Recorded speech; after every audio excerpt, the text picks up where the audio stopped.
I would like to greet all the participants in this conference. I am Professor Tuemi Tudou Asuka, Professor of Sociology of Education of the Department of Educational Foundations, Faculty of Education, Niger Delta University in Wilberforce Island of Bayelsa State, Nigeria, in Africa. My topic is Education for Sustainable Development as a subject and course in national school systems for attainment of the SDGs. My task in this presentation is just to speak about the role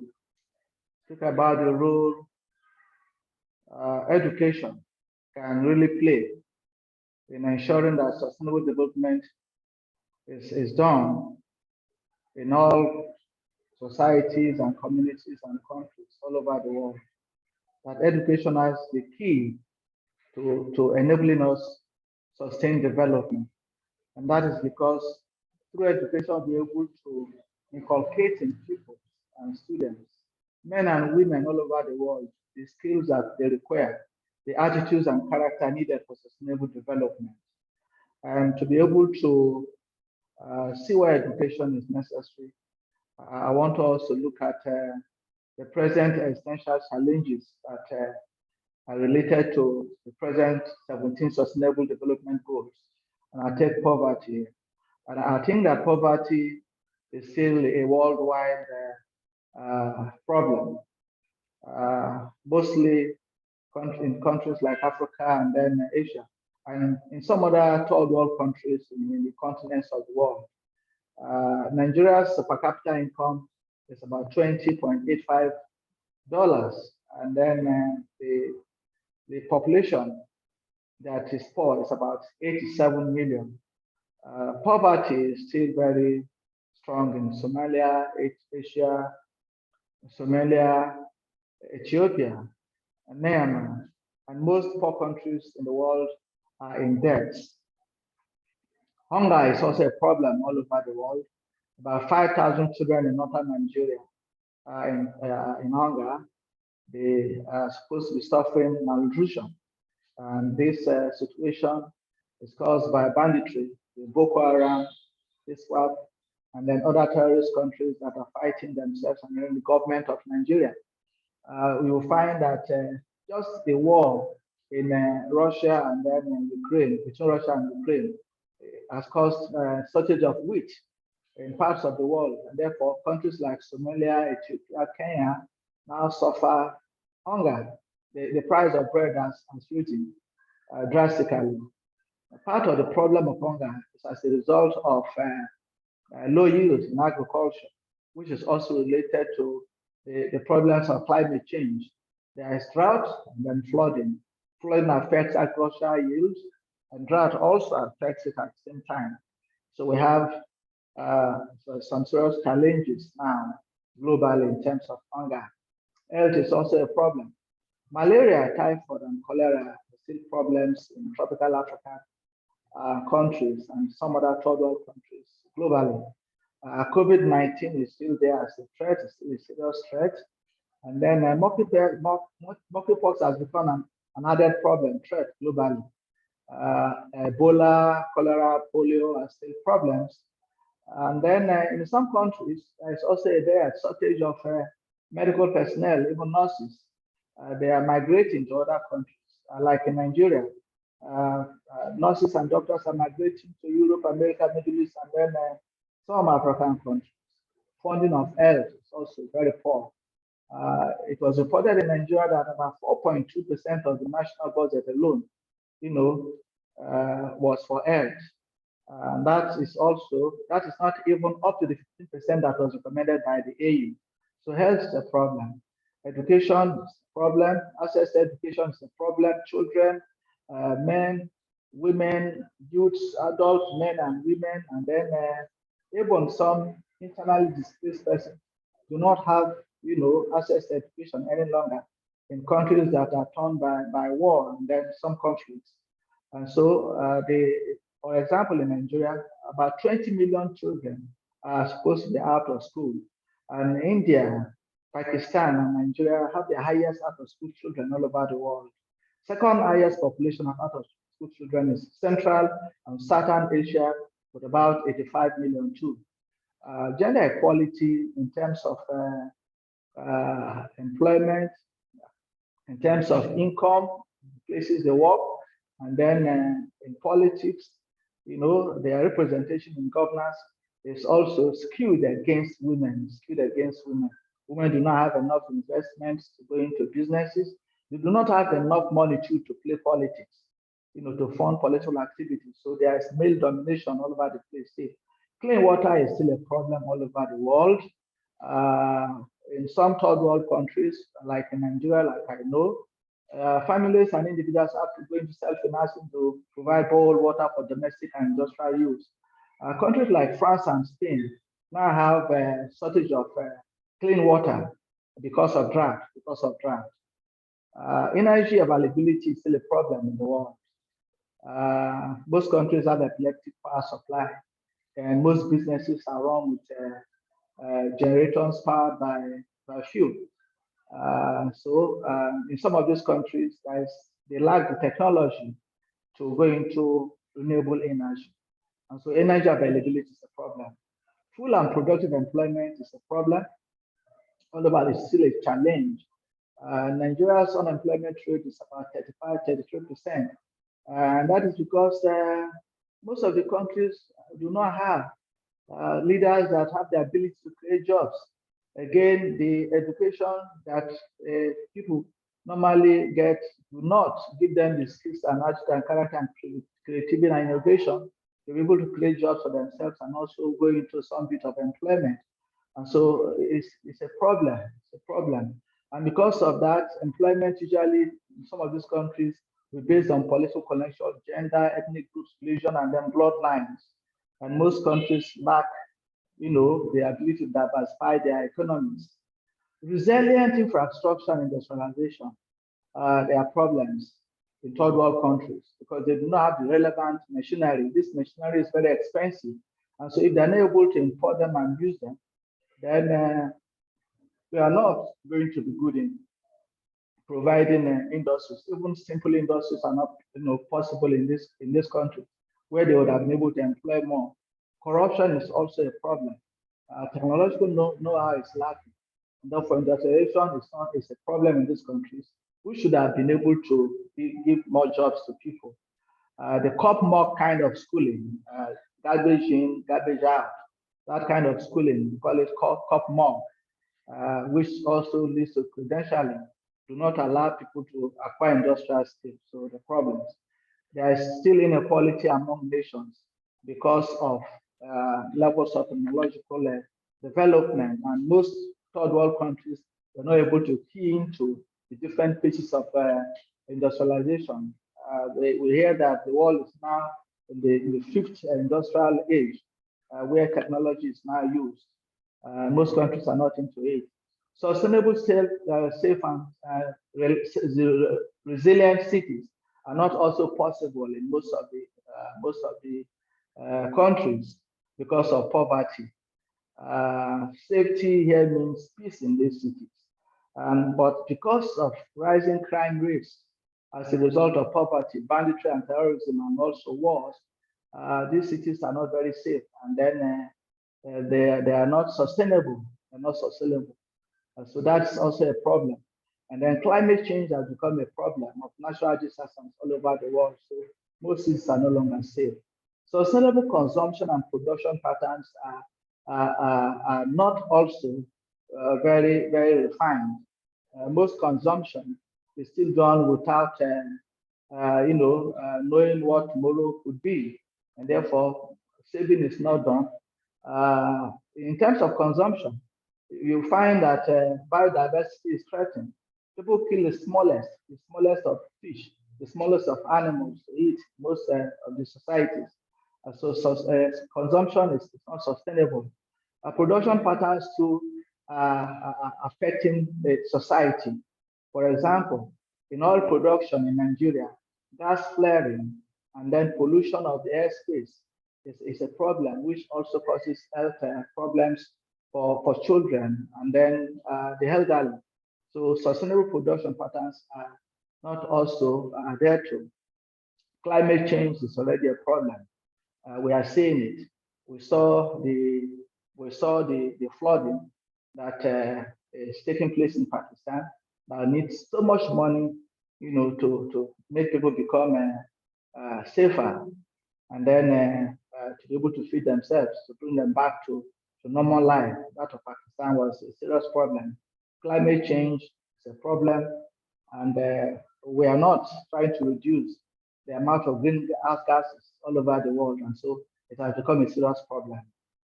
The ocean, the sea, and marine ecosystems are threatened. They are threatened, and then most countries do not have the ability to sustain this environment. They do not have the skills to sustain this environment. They do not even have the character to sustain this environment. Like I said before, even the smallest of fish in some of these marine environments are vested and eaten because of hunger and poverty. And most refuge is done into this environment. The terrestrial ecosystems are also threatened.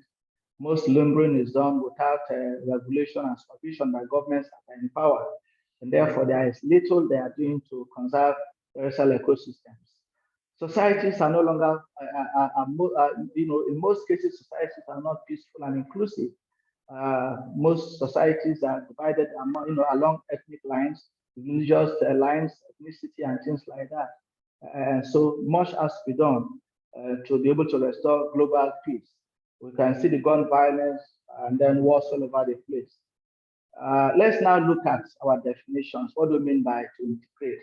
To integrate means just to incorporate the skills, attitudes, and character in education to be able to pursue and sustain development. Education here means the processes we use to inculcate necessary skills, attitudes, and character. National education systems are inclusive.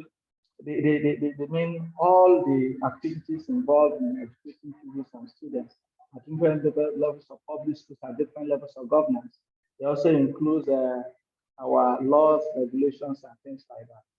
Sustainable development here for me, we'll just be talking about 17 globally agreed areas of improvement in the lives of humanity. And then attainment here means achieving or realizing.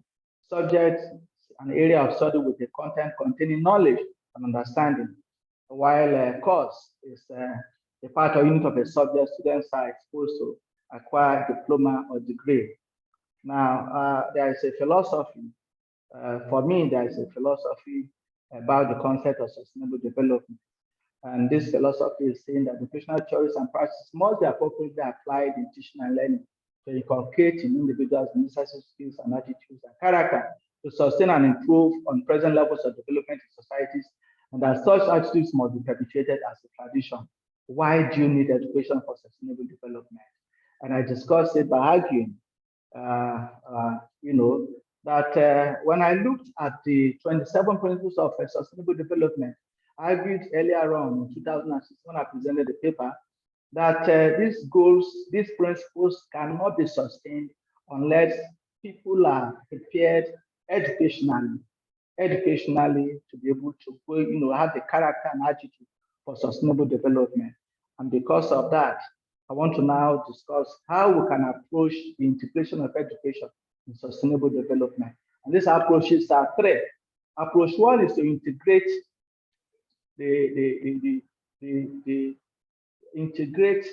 approach one is called integration within subject areas. How do we integrate within subject areas? In the primary and secondary schools, we call them subject areas that students are going to acquire the functional skills, the attitudes and character. And I'm saying that in this kind of integration, we are going to incorporate functional skills in pre-vocational and vocational skills, vocational subjects. And therefore, as the students are graduating, they are going to graduate with functional skills that they will practically put into use to be able to provide, to employ themselves, to create wealth for themselves, which means that through that they'll be able to eradicate poverty, hunger in their lives. And then the tuition is going to be The teaching and learning is going to focus on acquisition of practical use, and then industrial application. That means the skills they will acquire will be geared towards practical application to create wealth and for industrial application.